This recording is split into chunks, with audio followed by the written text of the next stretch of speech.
At the ripe age of 71, you'd reckon I'd settled into a quiet life, what with George constantly off rubbing elbows with the bigwigs and me, Margaret, keeping the home fires burning. Our nest, a tidy spread in a leafy suburb, was just the two of us now, save for the occasional flutter when our son, Michael, his wife, Laura, and our darling granddaughter, Emily, flew in from the city. George's gig with the governor meant he was more often out than in, leaving me to my devices, which lately meant more charity drives than I could count on both hands. Proud? You bet. Lonely?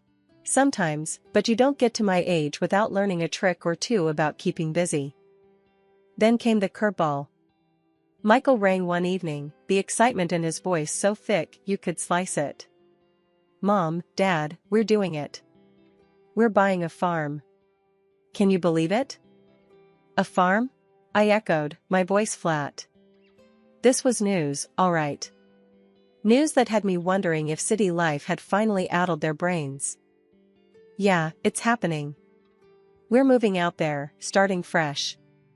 It's going to be great for Emily, Michael explained, his words tumbling out faster than I could catch them. George, ever the rock, just nodded along, throwing an A. That's quite the leap, son. But if you're sure, we've got your back. I kept my peace, biting my tongue hard enough to taste blood. A farm, of all things. But what was said. We helped them with the deposit, not without a hefty dose of skepticism on my part. Since they'd moved, my phone's been buzzing nonstop with updates. Pictures of chickens, endless fields, and Emily, always Emily, grinning ear to ear, her cheeks pink with country air. Laura sends snapshots of their latest harvest, her texts bubbling with pride. Look at what we've grown, Margaret. Can't wait for you to see it all. And George, bless him, laps it up, showing off the photos at his fancy dinners, bragging about our little farmers to anyone within earshot. Me? I'm more grounded. That's all well and good, I'd say. But photos don't plow the fields. I hadn't set foot on their farm yet. Between the charity events and keeping our own home from falling into disarray, there just hadn't been time. But that didn't stop the nightly calls. Mom, you should see the place now. It's incredible, Michael would start, his voice a mix of exhaustion and exhilaration. I'm sure it is, I'd reply, keeping it short, not wanting to dampen his spirit with my reservations. George, catching me after one such call, laid it out plain. Margaret, we should visit. See it for ourselves. It's important to Michael. I sighed, the weight of his words settling on my shoulders. All right, but I'm not sugarcoating my thoughts. If they're in over their heads, they need to hear it. Fair enough, George agreed, his hand finding mine, a silent promise of solidarity. So, we marked the calendar, a visit to the farm looming over us like a storm cloud. I couldn't shake the feeling that what awaited us was more than just fresh produce and country air. One afternoon, I started feeling a bit off. Nothing specific, just not my usual self. George noticed right away. Margaret, you're looking a bit pale. Maybe we should get you checked out, he said, his brow furrowed with worry. I brushed off his concern with a wave of my hand. It's probably just the change in weather. I'll be fine. But George wouldn't have any of it. The next thing I knew, we were sitting in the doctor's office, waiting for some answers.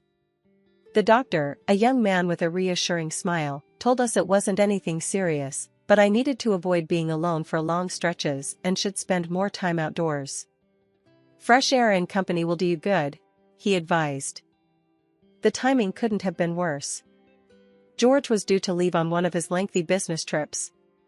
He looked at me, his mind racing for solutions. What about staying with Michael and Laura on the farm? It's peaceful, and you won't be alone. The farm. Just the thought of it made me uneasy, though I couldn't pinpoint why. I'm not sure that's a good idea, I muttered, more to myself than to George. But George, ever the problem solver, was persistent. It's perfect. Fresh air, family, and you won't be by yourself. I'll talk to Michael. I had a long heart-to-heart with Michael over the phone. It wasn't easy. "Mom, are you sure about this? We'd love to have you, but we know how much you value your space and routine," he said, sounding hesitant. "It's not my first choice, Michael, but your father thinks it's a good idea. And the doctor did say I should be around family and outdoors more," I replied, trying to sound more convinced than I felt. Laura chimed in, her voice bright but cautious. "We can make it work, Margaret. It'll be nice having you with us. Emily will be thrilled." Their willingness to have me over tipped the scales. Despite my reservations, I agreed. "All right, I'll give it a try. But let's make one thing clear, I'm not there to be waited on hand and foot. I'll help out where I can." Packing my bags felt strange, like I was heading off to an uncertain adventure rather than my son's home. George drove me to the farm, trying to keep the mood light. "You'll see, it'll be good for you. And before you know it, I'll be back, and we'll laugh about how worried we were." The farm was buzzing with life the day I arrived, but nobody was more excited to see me than my little granddaughter, Emily. She was all smiles and hugs, her energy infectious. We spent our days roaming the fields, reading stories under the shade of an old oak tree, and playing games that left us both laughing until our sides hurt. Emily clung to me like a shadow, her affection clear as day. It was a grandmother's dream come true, but not everyone was basking in the warmth of our bond. Laura, my daughter-in-law, wasn't too pleased with how things were turning out. It was like a cloud had settled over the house, and you could cut the tension with a knife. Every time Emily chose to spend time with me over helping her mom with chores, Laura's frown deepened, her displeasure barely concealed. Feeling the strain, I figured I'd lend a hand around the house, hoping to ease some of the tension. "Laura, let me help you with dinner tonight," I offered one afternoon, trying to bridge the gap between us. Laura looked at me, her expression a mix of surprise and something else I couldn't quite place. "Sure, if you think you can handle it. Just don't mess up my kitchen," she replied, her tone laced with a hint of sarcasm. I brushed off her comment and got to work, doing my best to prepare a meal that would bring some semblance of peace to the household. I even took to tidying up around the house, hoping my efforts would lighten her load and, in turn, her mood. But it seemed my attempts were met with more mockery than appreciation. "Wow, look at you, playing the domestic goddess. What's next, gonna take over the farm chores too?" Laura joked one evening as I set the table, her laughter not quite reaching her eyes. I forced a smile, choosing to keep the peace. "Just trying to help out where I can, Laura. No need for any jabs." Her smile faltered, and for a moment, I thought I saw a flicker of guilt. "Yeah, well, just don't overdo it. Wouldn't want you wearing yourself out," she said, her voice with a coolness that left me feeling more like an outsider than part of the family. Despite the chill in the air, Emily remained my sunshine, her love unwavering. But it was clear that my presence had stirred up more than just familial joy. The dynamics in the house had shifted, and I found myself treading a fine line between helping out and stepping on toes. It was a delicate dance, one I wasn't sure I knew the steps to. As the days passed, the balance I sought remained elusive, the warmth of my granddaughter's love overshadowed by the growing coldness from Laura. It was a situation I had hoped to avoid, but there I was, caught in the middle of familial love and rivalry, wondering if my attempt to smooth things over was doing more harm than good. The afternoon sun cast long shadows across the farm as I sat quietly on the porch, lost in thought. My days here, initially filled with the simple joys of spending time with Emily, had taken an unexpected turn. Laura approached, her footsteps firm and purposeful. I braced myself for what I sensed was more than a casual conversation. "Margaret, we need to talk," Laura began, her tone firm, leaving no room for the usual pleasantries. She took a seat opposite me, her posture rigid. "Of course, Laura. What's on your mind?" I asked, trying to keep my voice even, despite the tension. "It's about the work around here, and your contribution," she said, her eyes not quite meeting mine. "You've been great with Emily, and we appreciate that, But there's a lot more to be done. This isn't a holiday. We're running a farm here. I felt a pang of hurt. I understand that, Laura. I've been trying to help out as much as I can. You know I haven't been feeling well, I replied, my voice tinged with a mix of frustration and disappointment. Laura's response was swift and sharp. Feeling unwell? We all have our burdens, Margaret. But we still need to do our part. It's not fair to the rest of us if you're not contributing. Her words stung, and I struggled to find a response. Before I could gather my thoughts, Michael joined us, his expression serious. Mom, Laura's right. We're all stretched thin as it is. We were hoping you'd understand the situation and help out more, Michael added, siding with Laura. I looked from Laura to Michael, feeling a deep sense of betrayal. I thought I was helping by taking care of Emily and assisting where I could. I didn't realize my efforts were seen as insufficient, I said, my voice barely above a whisper. The conversation took an even more disheartening turn when Laura mentioned money. Look, Margaret, the reality is that hosting an extra person costs money. We hadn't planned for this, and frankly, we need you to contribute financially for your stay here. I was dumbfounded. Contribute financially? I came here to be with family, not to be charged for my visit. I don't have any money with me. George handles our finances, I explained, feeling a mix of anger and disbelief. Michael chimed in, his tone apologetic yet firm. We're not trying to be harsh, Mom, but the farm isn't doing as well as we'd hoped. We're just asking for a little help to cover the extra expenses. It's only fair. The word fair echoed in my mind. Fair? Was it fair to ask me, still not fully recovered and invited as family, to pay for my presence? Seeing my hesitation, Laura offered a cold compromise. If money is an issue, there are plenty of chores that need doing. You can earn your keep that way. It's only fair, considering. The conversation left me reeling. My son and daughter-in-law's demands felt like a slap in the face, a harsh reminder that my place in this family was not as secure as I had thought. After Laura laid her demands on me, I stood there, feeling a mix of disbelief and anger boiling inside. I can't believe what I'm hearing, I said, my voice trembling not just from age, but from pure outrage. I came here to be with family, not to be extorted. I'm leaving, first thing tomorrow. Laura's reaction was swift and cold, her laugh sharp enough to cut through the tense air. Leaving, are you? And let the whole world know how the governor's right-hand man's family is falling apart. How his wife can't even stand to be with her own son and granddaughter. That should make for a juicy story, don't you think? Her words hit me like a slap. This wasn't just a disagreement, it was outright blackmail. You wouldn't dare, I gasped, the threat hanging heavy between us. Oh, but I would. Think about it, Margaret. Your precious reputation and George's, all dragged through the mud. Is that what you want? Laura's eyes were alight with a dangerous mix of determination and anger. I turned to Michael, desperately hoping for some semblance of support, but his stance was clear. Mom, you know how hard things have been for us.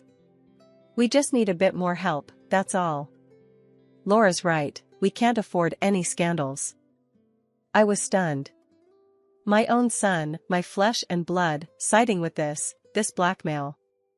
So, you're okay with this? Threatening your own mother? I asked, my voice barely a whisper, laden with a mix of heartache and disbelief. Michael looked away, his discomfort evident but his resolve unwavering. It's not like that, Mom. But we have to think about what's best for the family. And right now, we need to stick together. That means doing what's necessary. The realization hit me hard. My own family was willing to use me, to threaten me, to keep me in line. The love and warmth I thought bound us were conditional, easily overshadowed by fear and desperation. That night, as I lay in a bed that felt more like a prison than a haven, my mind raced. The threat to George's reputation, the betrayal by my own son, it was all too much. But leaving now would only give Laura what she wanted, ammunition to use against us. By morning, my resolve had hardened. I wouldn't let Laura's threats dictate my actions, but neither could I abandon my family, no matter how twisted the situation had become. "I'll stay," I declared over breakfast, my voice firm. "But not because of your threats, Laura. Because this family, however broken, is still my family." Laura smirks at it all. She thought she had won. But for me, this wasn't about winning or losing anymore. It was about protecting what little was left of our family's dignity, even if it meant enduring more of this bitter situation. The days that followed were some of the hardest of my life. I threw myself into the farm work, not just to prove Laura wrong, but to find some semblance of peace in the physical labor. It was a way to distance myself from the emotional turmoil, to turn my back on the blackmail and bitterness that had tainted my relationship with my son and his wife. But with every passing day, a part of me mourned the loss of what I had once believed my family to be. The realization that love and respect could be so easily overshadowed by desperation and greed was a bitter pill to swallow. And as I worked alongside those who had threatened and betrayed me, I couldn't help but wonder if the bonds of family could ever truly be mended. After Laura realized her threats had me cornered, she didn't hold back anymore. It was like living with a drill sergeant. "Margaret, the kitchen won't clean itself, and those clothes won't wash themselves either." She'd bark orders as if I were a new recruit rather than family. Days turned into a cycle of endless chores. My only respite was time spent with Emily, my granddaughter, whose innocence and love were like a beacon of light in a steadily darkening world. But even those moments were fleeting, overshadowed by Laura's relentless demands. Gone were the days of self-care and leisurely shopping trips. My reflection became a stranger, one who looked worn and much older than her years. Fatigue became my constant companion, dragging me down further each day. One evening, mustering the little energy I had left, I tried to reason with Michael. "I can't keep up with this pace. It's too much. I'm not well," I pleaded, hoping for a sliver of understanding. But empathy was in short supply. "Mom, we're all tired. Laura's just making sure we keep the house running. Try to see it from our side." Michael's response was dismissive, his patience thin. My health continued to spiral. Eating became a chore, and every step was a battle. Laura's realization that her free labor was now incapable of even the most basic tasks finally prompted action, but not out of concern. Fear of accountability for their treatment of me led them to rush me to the clinic when I could barely stand. The doctor's assessment was grim but not surprising. "She needs to be admitted immediately. Her condition is serious," he announced after a thorough examination. Laura's reaction was telling. "Admitted? But we need her at home. Can't she just get some medicine and rest there?" Her concern wasn't for my well-being but for the loss of a helping hand. Michael, finally sensing the gravity of the situation, interjected. "Laura, this is serious. Mom's health comes first." As I lay in the hospital bed, the weight of my situation sank in. Removed from the farm's oppressive atmosphere, I realized how much I had endured and at what cost.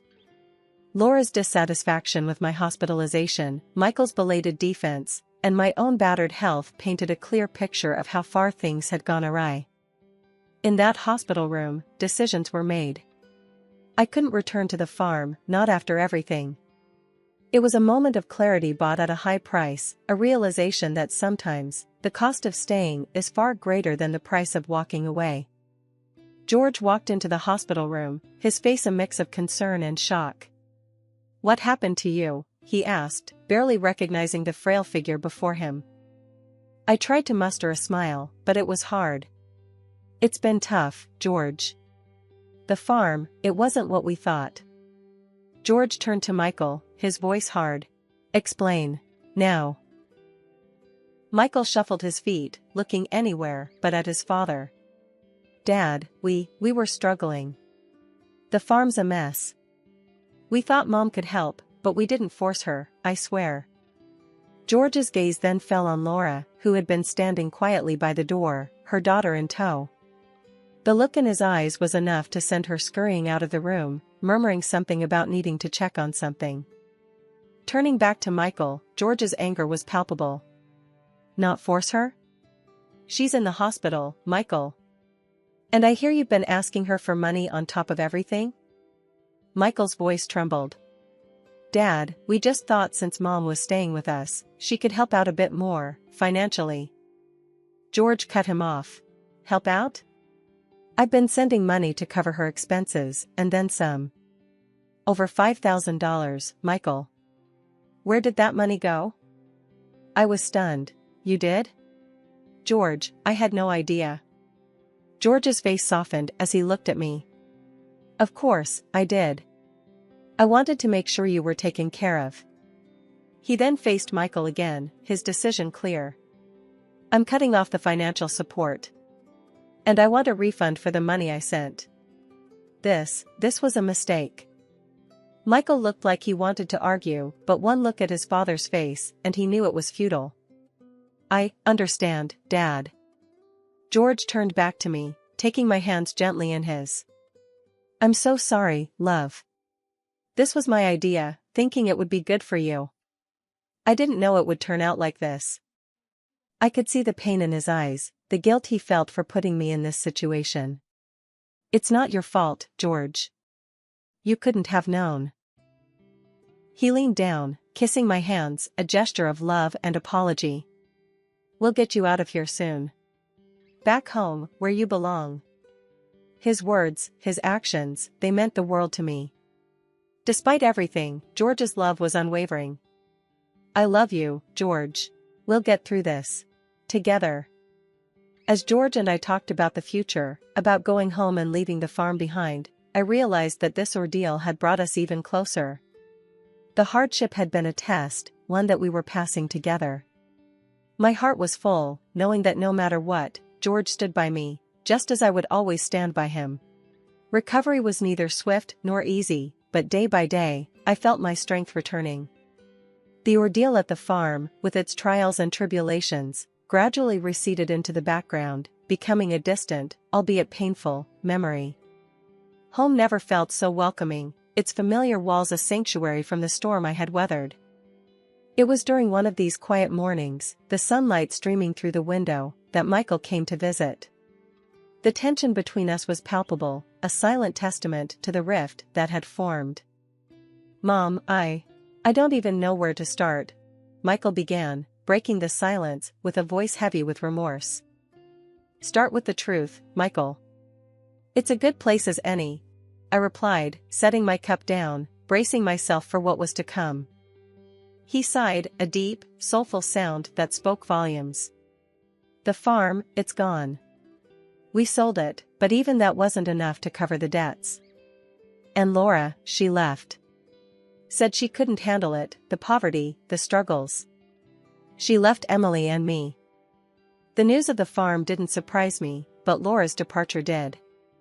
Despite everything, I hadn't expected her to abandon her family. And Emily? I asked, my heart aching for my granddaughter. She's with me. I got a job, a good one, at a trading company. We're getting by, Mom. It's not easy, but we're managing, he explained, and for the first time in a long while, I saw the old Michael in him. Michael, I won't pretend to understand all your choices, but know this, Emily will always have a home with me. And you, we have a lot to work through. Now I can't forgive you, I said. He nodded, relief and gratitude mingling in his expression. Thank you, Mom. That means more than you know. One day, out of the blue, Laura called. I need money to come and see Emily. You can spare some, can't you? Her voice, once so commanding, now carried a hint of desperation. The audacity of her request took me aback. You think you can just walk back into her life after abandoning her? No, Laura. Emily doesn't need a mother like you. That was the last I heard from her. As for me, life has settled into a comfortable pace. My days are filled with little joys and the company of those I love. Emily's visits are the highlight of my weeks, her laughter a constant reminder of the resilience of the human spirit. Despite the trials, I've found contentment. The path wasn't easy, and the scars remain, but looking at Emily, I'm reminded of the hope that tomorrow holds. Forgiveness for Michael is a bridge yet to be crossed, but with time, perhaps we'll get there. For now, I cherish the peace and satisfaction of a life rebuilt, a testament to the enduring strength we possess within.